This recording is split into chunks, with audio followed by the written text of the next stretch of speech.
Hello दोस्तों, नमस्कार। स्वागत है एक और शानदार वीडियो में। जैसा कि आप सबको पता है, लास्ट वीडियो हमने शुरू किया था मुखर्जी नगर की सीरीज़ की थी। जो एस्पिरेंट मुखर्जी नगर में रह रहे हैं उनकी स्टोरी के बारे में वो सीरीज़ हमने शुरू की थी। लास्ट वीडियो हमने एक वॉइस के साथ बनाई थी। आप लोगों को कमेंट आए थे गर्ल्स के साथ में भी एक पीजी कीजिए, तो फिर आ चुका हूँ मैं एक गर्ल्स पीजी में। तो अभी मेरे साथ है अंजलि। अंजलि के बारे में हम जानेंगे कि ये कहाँ से हैं और किस एग्जाम की प्रिपरेशन कर रही हैं और कब से दिल्ली मुखर्जी नगर में रहेगी, और ऑल ओवर जो मुखर्जी नगर में रहने का जो कॉस्ट आता है वो कितना आता है। तो अंजलि, स्वागत है हमारे। Thank you. तो थोड़ा अपने बारे में बता दीजिए, कहाँ से हो और किस मे एग्जाम की प्रिपरेशन करते हो। मेरा नाम अंजलि शर्मा है। मैं उत्तर प्रदेश की रहने वाली हूँ। अभी यूपीएससी और स्टेट पीसीएस की तैयारी कर रही हूँ। Okay okay. तो अभी आप जो मुखर्जी नगर में आए हुए कितना टाइम हो चुका है आपको? 4-5 महीने हो चुके हैं। 4-5 महीने हो गए हैं। तो कैसा लग रहा है आपको मुखर्जी नगर में आके? कुछ हो पाएगा कि नहीं हो पाएगा? हाँ, हो पाएगा। मेरी अकॉर्डिंग तो हो पाएगा। तो मतलब जैसे आप मुखर्जी नगर में आते हैं, आप एक छोटे शहर या फिर गांव से आते होंगे। जैसे मुखर्जी नगर में आपने देखे हैं कि ये मुखर्जी नगर में इतनी भीड़ और लोग हज़ारों की तादाद में लोग हैं यहाँ पर। तो डर नहीं लगता कि मैं इतने बड़े कॉम्पिटिटिव एग्जाम में जा रही हूँ जहाँ पर पहले से ही लाखों की भीड़ है? वो तो एक अपने अंदर होना चाहिए करने का। हम्म। बाकी दुनिया में ऐसे तो फॉर्म तो हजारों लोग फिल करते हैं, हम्म। सबका नहीं हो पाता है। पर एक कंसिस्टेंसी, एक एकाग्रता खुद के अंदर होनी चाहिए, उसके अकॉर्डिंग ही चलते रहो तो सब कुछ हो जाता है। ओके। तो अभी आप मुखर्जी नगर में रह के सेल्फ स्टडी कर रही हैं या फिर कोचिंग आपने ज्वाइन? कोचिंग कोचिंग ज्वाइन कर रखी है। ओके। तो अगर हम बात करें आपकी जो स्टडी टाइम टेबल की, तो आपका ये मॉर्निंग से लेके शाम तक का शेड्यूल क्या रहता है? सुबह मैं 5 बजे करीब उठती हूँ। उसके बाद थोड़ा न्यूज़पेपर वगैरह पढ़ती हूँ। करंट अफेयर्स पढ़ने के बाद अपना ब्रेकफास्ट तैयार करके उसके बाद देन मेरी कोचिंग स्टार्ट हो जाती है। कोचिंग के बाद मैं आके रूम पे थोड़ा रेस्ट वगैरह करके फिर मैं लाइब्रेरी निकल जाती हूँ। ओके। उसके बाद वहाँ से आने के बाद फिर लंच वगैरह करके दोबारा लाइब्रेरी जाती हूँ। उसके बाद फिर रूम पे आके सो जाती हूँ। ओके। तो कुछ लोगों का मानना होता है, जैसे टॉपर्स की वीडियो आपने देखे होंगे, तो वो बताते हैं कि मैं इस तरीके से पढ़ता था, ये शेड्यूल मेरा रहता था, आज मैं हिस्ट्री पढ़ रहा हूँ तो आज ज्योग्राफी पढ़ रहा हूँ। आपका भी इसमें कैसा कोई शेड्यूल रहता है कि आज ये पर्टिकुलर सब्जेक्ट या फिर चैप्टर मेरे को पढ़ना है? मैं चैप्टर वाइज अपने सिलेबस को बांट देती हूँ, हम्म। जिससे कि मैं थोड़ा थोड़ा सारा लेके चलती हूँ, जिससे कि मेरे को आगे को दिक्कत नहीं हो। हम्म। तो जो भी मेरे को पढ़ाया जा रहा है वो रिवीजन कोचिंग का करती हूँ। उसके बाद मैं खुद से करने की कोशिश करती हूँ, बिकॉज अभी तो मेरे को 4-5 महीने हुए हैं, फिर भी मैं कोशिश करती हूँ कि मैं कितना अपना दे सकती हूँ बेस्ट। ओके। उसके अकॉर्डिंग मैं चैप्टर वाइज अपने जो सब्जेक्ट है उसको डिवाइड कर देती हूँ। एक चैप्टर कब कितने टाइम में खत्म हो रहा है मेरे को उससे मतलब नहीं है, बट एक दिन में ये करना है पूरा। ओके। एक टारगेट है कि इतने दिन में, हाँ, इतने दिन, एक दिन में इतना करना ये है। पूरा करना है। मैं थोड़ा लेती हूँ पर उसको कंप्लीट कर लेती ओके। हूँ। तो अपना जो आप अटेम्प्ट है किस ईयर में दे रहे हो? मैं तो नेक्स्ट ईयर दूंगी। हेलो दोस्तों, वीडियो में आगे बढ़ने से पहले आप सबके साथ एक गुड न्यूज़ शेयर करना चाहूँगा। अगर आप लोग टारगेट कर रहे हैं एमपीपीएससी 2025 या एमपीपीईबी, तो आपके लिए पीडब्ल्यूएमपी एग्जाम वाला लेकर आया है अपने नए बैचेस। इन बैचेस में आपको मिलेगा live classes, daily practice papers, daily mains practice, class notes, full length test, PYQ analysis और भी बहुत कुछ। ये इनके बैचेस हैं। जैसे सर्व सक्षम 2.0 एमपीपीसीएस फाउंडेशन 2025 बैच, ये 9,999 का था, लेकिन अभी ऑफर चलने के कारण ये आपको 3,999 में एक्सेस हो रहा है। साथ ही सर्व सुरक्षा मध्य प्रदेश वन रक्षक, जेल प्रहरी, जेल रक्षक एमपीपीएससी बैच 2024-2025, ये भी आपको 999 में एक्सेस हो रहा है। एमपीपीएससी स्पेशल बैच 2024, ये केवल आपको 999 में एक्सेस हो रहा है। एमपीपीएससी 2024 मेंस टेस्ट, ये आपको 999 में एक्सेस हो रहा है। अगर इन सभी बैचेस में और भी डिस्काउंट चाहिए तो आप मेरा कूपन कोड यूज कर सकते हैं, आपको एक्स्ट्रा डिस्काउंट मिल जाएगा। और एक बात, ये सारे batches update exam pattern based हैं। बैचेस के लिंक मैं डिस्क्रिप्शन दे दूंगा, चेकआउट कर लेना। चलते हैं वीडियो की ओर। जैसे आपने बोला आप यूपीएससी की और स्टेट पीसीएस की प्रिपरेशन करते हो, तो साथ ही साथ आप दोनों में कैसे कवर करते हो? अगर स्टेट पीसीएस की तैयारी कर रहे हो तो कौन से स्टेट को आप टारगेट करते मैं यूपी पीसीएस और एमपी पीसीएस को लेके चल रही हूँ। हो? ओके। तो ऐसा क्यों सोचा कि मेरे को स्टेट पीसीएस? क्योंकि एक अपना बी ऑप्शन रखना चाहिए हमेशा। ओके।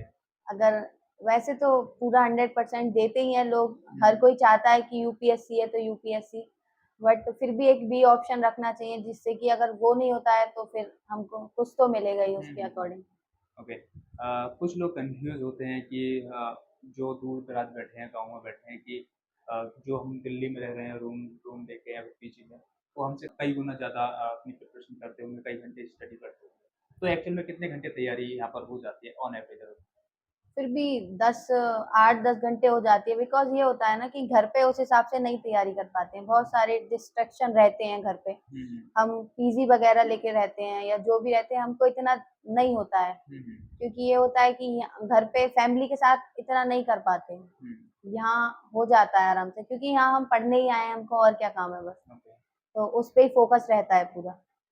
ओके। कुछ लोग मैं देखता हूँ यहाँ पर मुखर्जी नगर में, आपने अगर शायद नोटिस किया होगा, वो आते तो स्पेशल प्रिपरेशन करने, लेकिन वो प्रिपरेशन ना करके बाकी के सारे काम करते हैं। तो उन लोगों के लिए क्या मैसेज रहने वाला है? क्या वो एक्चुअल में वो कॉम्पिटिशन के लायक हैं या वो कॉम्पिटिशन से पहले ही बाहर हो चुके हैं? वो मेरे अकॉर्डिंग तो भारी हो चुके हैं, वो तो बस एक भीड़ का ज़रिया मान लो एक, और कुछ नहीं है। वो एक उससे एक मोटिवेशन भी मिलता है कि लोग यहाँ ऐसे भी हैं, उसके अकॉर्डिंग हम इतना पढ़ रहे हैं तो हमारा हो जाएगा शायद। तो तुम उसको मोटिवेशन के तौर पे हाँ, ऑब्ज़र्व हाँ। करते हैं। तो आपने कब सोचा कि मुझे यूपीएससी प्रिपरेशन करनी चाहिए और यूपीएससी प्रिपरेशन करनी चाहिए तो मुझे दिल्ली ही जाना चाहिए? ऐसा कब मूड बनाया दिल्ली और आपके पेरेंट्स ने कुछ आपको रोक-टोक की कि हाँ, दिल्ली जाके क्या करोगे? यहीं से करो, ऐसा कुछ हुआ आपके साथ? हाँ, स्टार्टिंग में तो मैंने 3 साल पहले सोचा था कि मेरे को दिल्ली जाना है, हुँ, बट कुछ फैमिली के इश्यू भी होते हैं। मैंने घर पे भी तैयारी की थी, पर मेरे को उसकी नहीं हो पा रही थी तैयारी उस हिसाब से, हुँ, क्योंकि बहुत सारी दिक्कतें होती हैं कि घर पे कोई आ जाता है, उसके लिए टाइम देना पड़ता है। कभी मन नहीं है कि रहने दो, नहीं पढ़ते हैं। हुँ, बट हुँ, यहाँ आके तो ऐसा लगता है कि हाँ, पढ़ना ही है, आए क्यों हैं यहाँ? पढ़ने के लिए ही आए हैं। ओके। कुछ गर्ल्स जो हैं वो दिल्ली आना चाहती हैं, फिर वो तैयारी करना चाहती हैं। कहीं न कहीं उनकी फैमिली उनको सपोर्ट नहीं करती, तो उनकी फैमिली के लिए क्या बोलना चाहेंगे आप? फैमिली का बस यही है कि उनको बच्चे के अंदर दिखना चाहिए कि वो कर पाता है या नहीं, हुँ, और हुँ, मतलब स्पेशली लड़कियों को, क्योंकि कुछ लड़कियां होती हैं वो एक माँ बाप को धोखा देने के लिए भी ये सब करती हैं। हुँ, हुँ, आएंगी दिल्ली, उनको बोल के आएंगी कि ऐसा करना है, ये है वो है, यहाँ आके कुछ और, तो उनका भी विश्वास एक टूट जाता है। हुँ, हुँ, हुँ। तो उसके अकॉर्डिंग भी उन्हें खुद को ये मतलब फैमिली को भी ये विश्वास दिला के आना चाहिए कि हाँ, मैं करूँगी, और खुद भी पूरा 100% देना चाहिए आने के बाद। ओके, नहीं होता है वो एक अलग बात है, पर अपना तो देना चाहिए। बेस्ट देना बिकॉज़ चाहिए। लड़कियों को सबसे पहले मेरी अकॉर्डिंग तो लड़कियों को आगे बढ़ना चाहिए। उन्हें सेल्फ डिपेंड होना चाहिए। ओके, उनका होना बहुत ज़रूरी है सेल्फ डिपेंड। ओके। नहीं, अब यहाँ पर आप देखेंगे मुखर्जी नगर में हज़ारों की तादाद में कोचिंग सेंटर हैं, लेकिन कोई भी एस्पिरेंट अगर आता है दिल्ली, तो कोचिंग ढूँढना बहुत ही मुश्किल हो जाता है, तो आपने कैसे फाइंड किया? मैंने तो आज के टाइम में तो ऑनलाइन सबसे बेस्ट है, हुँ, आप हुँ, ऑनलाइन पे देख सकते हो। हुँ, तो हुँ, मैंने तो ऑनलाइन पे उसके व्यूअर वगैरह जो भी थे उसके अकॉर्डिंग देखा था, मैंने डेमो भी लिया था ऑनलाइन, हुँ, हुँ, उसके अकॉर्डिंग मैंने जॉइन कर लिया था कोचिंग। ओके। तो अगर हम बात करें ऑल ओवर तो जहाँ आप रहते हो मुखर्जी नगर में, क्या गर्ल्स मुखर्जी नगर में सेफ हैं? हाँ, जिस एरिया से मैं बिलॉन्ग करती हूँ, जहाँ मैं रहती हूँ, वहाँ तो मेरे अकॉर्डिंग कोई दिक्कत है नहीं। हुँ, हुँ। अदर एरिया में इतना नहीं है, बना रखा है, बस वैसे दिक्कत नहीं है कोई मुखर्जी नगर में। गर्ल्स सेफ्टी को लेकर इसलिए नहीं भेजते अकेली कि अकेली लड़की है बाहर जाएगी। तो उसी उसी को लेकर मैं आपसे पूछा था कोई भी अगर गर्ल्स सेफ्टी को लेकर तो क्या-क्या सेफ्टी यहाँ का इंतज़ाम रहता है गर्ल्स सेफ्टी को लेकर? नहीं, सेफ्टी तो यहाँ पूरी है, जो मुखर्जी नगर में है वहाँ पे पिंक बूथ भी बना रखा है। हुँ, हुँ। वो भी 24 घंटे अवेलेबल रहता है, उसकी कोई दिक्कत नहीं है। सारा ठीक ही है, क्योंकि मैं भी एक गाँव से ही बिलॉन्ग करती हूँ, मैं भी जब यहाँ आई थी तो एकदम सर्वाइव नहीं कर पाई थी। हुँ, बट हुँ। धीरे-धीरे सब समझ में आ गया था यहाँ का कि क्या कैसा है, सबको आ जाता है समझ में।